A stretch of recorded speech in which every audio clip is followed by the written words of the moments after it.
ਲੋਕਾਂ ਨੂੰ ਇਹ ਸ਼ਾਇਦ ਚੀਜ਼ਾਂ ਨਾ ਪਤਾ ਹੋਣ ਕਿ ਜਦੋਂ ਗਣਪਤੀ ਮਹਾਰਾਜ ਜੀ ਘਰ ਲੈ ਕੇ ਅਸੀਂ ਆਉਣੇ ਆ ਤਾਂ ਕਿਹੜੀ ਦਿਸ਼ਾ ਦੇ ਵਿੱਚ ਰੱਖਣਾ ਚਾਹੀਦਾ ਤੇ ਜੋ ਪੂਜਾ ਦੀ ਟਾਈਮਿੰਗ ਹੁੰਦੀ ਆ ਉਹ ਪ੍ਰੋਪਰ ਕਿੰਨੀ ਹੋਣੀ ਚਾਹੀਦੀ ਹੈ।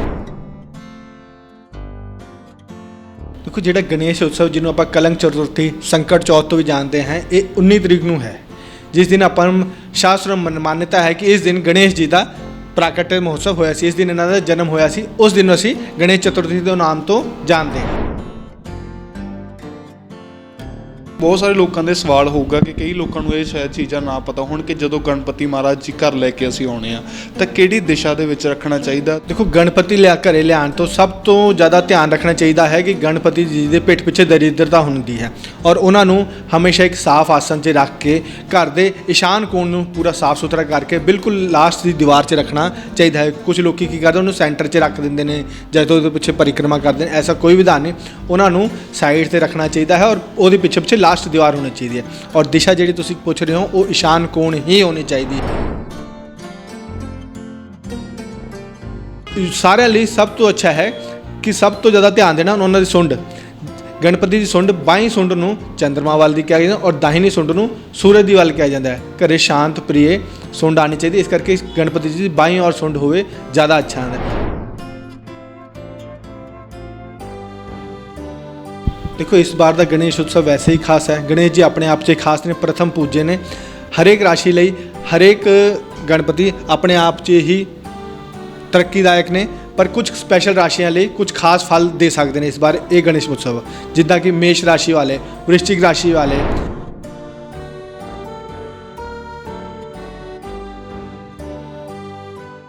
सत श्री अकाल द सिटी हेडलाइनस देख रहे हो तुसीं, मैं तुहाडा दोस्त गगन समाद।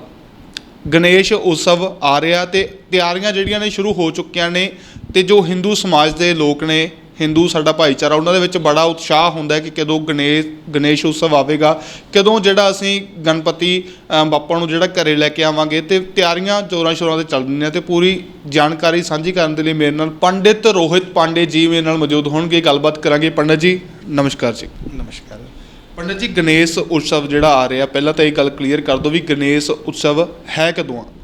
देखो जो गणेश उत्सव जिन्होंने आप कलंक चतुर्थी संकट चौथ तो भी जानते हैं, ये 19 तरीक को है, जिस दिन अपन शास्त्र मान्यता है कि इस दिन गणेश जी का प्राकट्य महोत्सव होया सी, इस दिन इन्हों का जन्म होया सी, उस दिन असी गणेश चतुर्थी के नाम तो जानते हैं। गणेश उत्सव जिहड़ा लोग मनाउंदे ने जी, महत्वता की है, क्यों मनाया जाता है? देखो इस दिन कहा जाता है कि भाद्रपद की चतुर्थी तिथि नूं गणेश जी का जन्म होया सी और इसी दिन नूं कलंक चतुर्थी भी कहा जाता है। कहते इस दिन चंद देखण नाल बहुत बड़ा अपशकुन पाप और बड़े सारे इल्ज़ाम लगते हैं, इस करके इनू संकट चतुर्थी भी कहा जाता है, कलंक चतुर्थी संकट चतुर्थी भी कहा जाता है। और इसकी जी इस बार आ रही है, इस बार 18 तरीक नूं दिन दोपहर 2:09 तो ये स्टार्ट हो रही है और 19 तरीक नूं दोपहर 3:13 ते खत्म हो रही है। उदया तिथि होने करके 19 तरीक नूं असीं गणेश चतुर्थी मनावांगे और जिहड़े दी पूजा की टाइमिंग पै रही है वो दोपहर 11:01 तो 1:27 तक दी है, इन्हां दी स्थापना करन दा मुहूर्त। और पंडित जी जिहड़ा गणेश विसर्जन हुंदा वो कदों हैगा जी? गणपति जिहड़ा उत्सव वो 10 दिन का मन्निया जाता है। अनंत चतुर्दशी भाद्रपद की अनंत चतुर्दशी के दिन जिहड़ा कि 10 दिन बाद 28 तरीक दिन गुरुवार नूं पै रहा, उस दिन ढोल नगारे नाल गणपति जी नूं विदा किया जाएगा। पंडित जी, बहुत सारे लोगों के सवाल होगा कि कई लोगों को ये शायद चीज़ां ना पता होण कि जदों गणपति महाराज जी घर लैके असीं आउणे आ तां किहड़ी दिशा दे विच रखना चाहिए ते जो पूजा की टाइमिंग हुंदी आ वो प्रॉपर कितनी होनी चाहिए है? देखो गणपति लिया घरे लियाण तो सब तो ज़्यादा ध्यान रखना चाहिए है कि गणपति जी के पिठ पिछे दरिद्रता होंदी है और उन्होंने हमेशा एक साफ आसन से रख के घर के ईशान कोण नूं पूरा साफ सुथरा करके बिल्कुल लास्ट की दीवार से रखना चाहिए है। कुछ लोग की करते उन्होंने सेंटर से रख देंगे ने जब तो पिछे परिक्रमा करते हैं, ऐसा कोई विधान नहीं, उन्होंने साइड से रखना चाहिए है और वो पिछे पिछे लास्ट दीवार होनी चाहिए है। और दिशा जी तुसीं पूछ रहे हो वो ईशान कोण ही होनी चाहिए है, क्योंकि उसनूं पूर्वजां दे पितरां दी और परमात्मा की दिशा कही जाती है। उत्थे दी पूजा करने नाल साडा मुख उत्तर या पूरब दी वाल रहेगा और पुण्य खाता जल्दी तो ज़्यादा वधेगा। पूजा की टाइमिंग की होगी जी? किन्ने बजे तो लैके किन्ने बजे तक पूजा करनी चाहिए? देखो सिर्फ ये चतुर्दशी के दिन जिद्दां पहला दस्सिया है कि स्थापित करने 11:01 तो लैके दोपहर के 1:30 बजे तक गणेश चतुर्थी दिन स्थापना है। उस तो बाद तुसीं कभी भी लिया के इन्हां दी स्थापना कर सकते हो। सिर्फ राहु काल का ਸਮੇਂ ਵਰਜਿਤ ਹੈ। ਬਾਕੀ ਕਿਸੇ ਵੀ ਸਮੇਂ ਇਹਨਾਂ ਨੂੰ ਲਿਆ ਕੇ ਤੁਸੀਂ ਆਪਣੇ ਘਰੇ ਸਥਾਪਿਤ ਕਰ ਸਕਦੇ ਹੋ। ਔਰ ਗਣਪਤੀ ਉਤਸਵ ਨੂੰ ਲੈ ਕੇ ਹੋਰ ਕਿਹੜੀਆਂ ਚੀਜ਼ਾਂ ਦਾ ਜੋ ਲੋਕਾਂ ਨੂੰ ਧਿਆਨ ਰੱਖਣਾ ਚਾਹੀਦਾ, ਜਿਹੜੇ ਲੋਕ ਨੇ ਗਣਪਤੀ ਮਹਾਰਾਜ ਜੀ ਨੂੰ ਘਰ ਲੈ ਕੇ ਆਉਂਦੇ ਆ, ਹੋਰ ਕੀ ਕੁਝ ਜਿਹੜੇ ਸਾਵਧਾਨੀਆਂ ਵੀ ਕਈ ਦੇਖਣੀਆਂ ਚਾਹੀਦੀਆਂ? ਦੇਖੋ, ਗਣੇਸ਼ ਜੀ ਨੂੰ ਘਰੇ ਲਿਆਉਣਾ ਵੈਸੇ ਅੱਜ ਕੱਲ੍ਹ ਇਹ ਬੜਾ ਪ੍ਰਚਲਿਤ, ਮਹਾਰਾਸ਼ਟਰ ਦੇ ਵਿੱਚ ਇਹਦਾ ਬਹੁਤ ਵੱਡਾ ਤਿਉਹਾਰ ਹੈ। ਮਹਾਰਾਸ਼ਟਰ ਦਾ ਸਭ ਤੋਂ ਵੱਡਾ ਤਿਉਹਾਰ ਗਣੇਸ਼ ਉਤਸਵ ਹੈ। ਆਪਾਂ ਦੇਖਦੇ ਹਾਂ ਪੂਰਾ ਵਰਲਡ ਲੈਵਲ ਦਾ ਸਭ ਤੋਂ ਵੱਡਾ ਤਿਉਹਾਰ ਹੈ। ਸਾਡੇ ਦੇਸ਼ ਦੇ ਵਿੱਚ ਪ੍ਰਥਮ ਪੂਜੇ, ਸਾਡੇ ਪੂਜਾ ਸਭ ਤੋਂ ਪ੍ਰਥਮ ਪੂਜੇ ਗਣੇਸ਼ ਜੀ ਮੰਨੇ ਗਏ ਨੇ। ਉਹਨਾਂ ਦੀ ਪੂਜਾ ਲਈ ਆਪਾਂ ਕੀ ਕਰ ਸਕਦੇ, ਉਹਨਾਂ ਦਾ ਵਿਧਾਨ ਲਈ ਉਹਨਾਂ ਨੂੰ ਜਨੇਊ, ਫਲ ਫੂਲ, ਮਿਠਾਈ, ਜਿੱਦਾਂ ਉਹਨਾਂ ਦਾ ਪ੍ਰਿਯ ਮੋਦਕ ਹੈ ਉਹ ਚੜ੍ਹਦਾ ਹੀ ਚੜ੍ਹਦਾ ਹੈ। ਉਸ ਤੋਂ ਬਾਅਦ ਲਿਆਣੇ ਕਿਸ ਤਰ੍ਹਾਂ ਦੀ ਗਣਪਤੀ ਹੈ, ਸਭ ਤੋਂ ਪਹਿਲਾਂ ਹਮੇਸ਼ਾ ਧਿਆਨ ਰੱਖੋ ਕਿ ਗਣਪਤੀ ਐਸਾ ਲੈ ਕੇ ਆਓ ਜੋ ਇਕੋ ਫਰੈਂਡਲੀ ਹੋਣ, ਠੀਕ ਹੈ, ਕਿ ਉਸ ਤੋਂ ਲਿਆਉਣ ਤੋਂ ਉਹਨਾਂ ਦਾ ਅਨਾਦਰ ਨਾ ਹੋਏ। ਇਹ ਸਭ ਤੋਂ ਜ਼ਿਆਦਾ ਤੁਸੀਂ ਧਿਆਨ ਦੇਣਾ ਹੈ। ਲੋਕ ਵਿਸਰਜਨ ਕਰ ਦਿੰਦੇ ਨੇ ਔਰ ਪਲਾਸਟਿਕ ਦੇ ਬਣੇ ਲਿਆ ਦਿੰਦੇ, ਲਿਫਾਫੇ 'ਚ ਪਾ ਕੇ ਵਿਸਰਜਨ ਕਰਨ ਲੱਗ ਜਾਂਦੇ।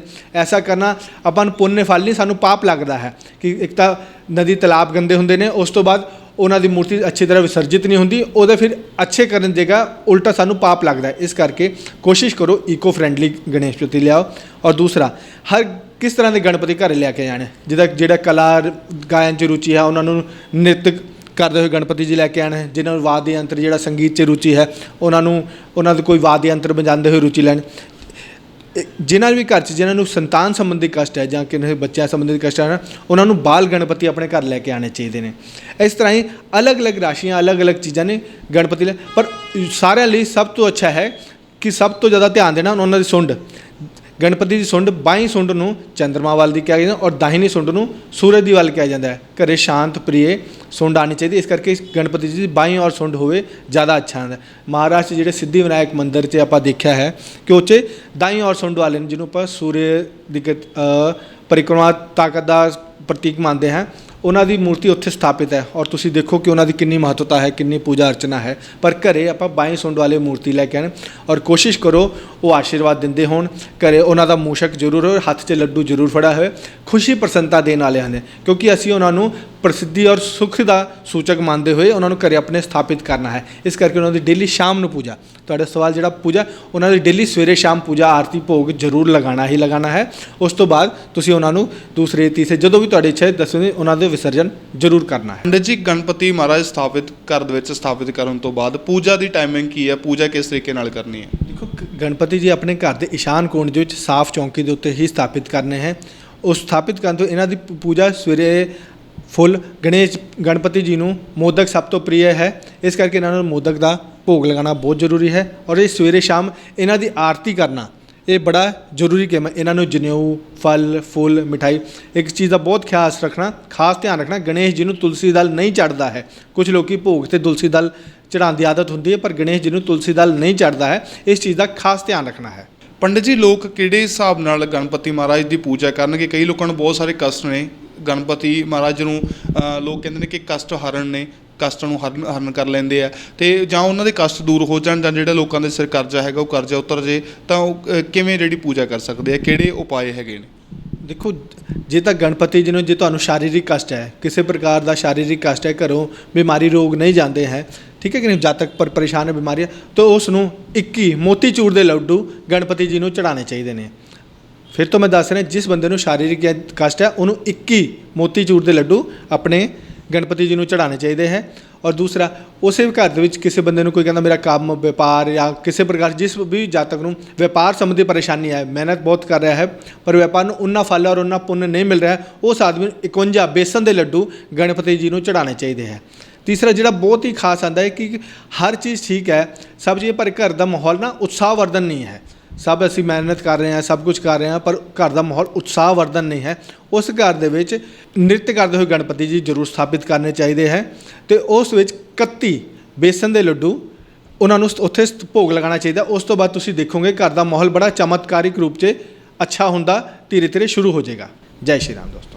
ਪੰਡਿਤ ਰੋਹਿਤ ਪਾਂਡੇ ਜੀ ਮੇਰੇ ਨਾਲ ਮੌਜੂਦ ਸਨ, ਜਿਨ੍ਹਾਂ ਨੇ ਦੱਸਿਆ ਕਿ ਕਿਹੜੀ ਰਾਸ਼ੀ ਵਾਲੇ ਲੋਕਾਂ ਨੂੰ ਕਿਹੜੇ ਗਣਪਤੀ ਮਹਾਰਾਜ ਜੀ ਘਰ ਲੈ ਕੇ ਆਉਣੇ ਚਾਹੀਦੇ ਅਤੇ ਕਿਸ ਤਰੀਕੇ ਨਾਲ ਪੂਜਾ ਕਰਨੀ ਹੈ। ਗਣਪਤੀ ਉਤਸਵ ਨੂੰ ਲੈ ਕੇ ਕਈ ਅਹਿਮ ਜਾਣਕਾਰੀਆਂ ਜਿਹੜੀਆਂ ਇਹਨਾਂ ਨੇ ਸਾਡੇ ਨਾਲ ਸਾਂਝੀਆਂ ਕੀਤੀਆਂ। ਤੁਸੀਂ ਸਾਡੇ ਨਾਲ ਜੁੜੇ ਹੋ ਦ ਸਿਟੀ ਹੈਡਲਾਈਨਸ ਦੇਖ ਰਹੇ ਹੋ। ਮੈਂ ਤੁਹਾਡਾ ਦੋਸਤ ਗਗਨ ਸਮਾਦ, ਕੈਮਰਾ ਪਰਸਨ ਵਿਸ਼ੂ ਸੰਗਤ ਦੇ ਨਾਲ।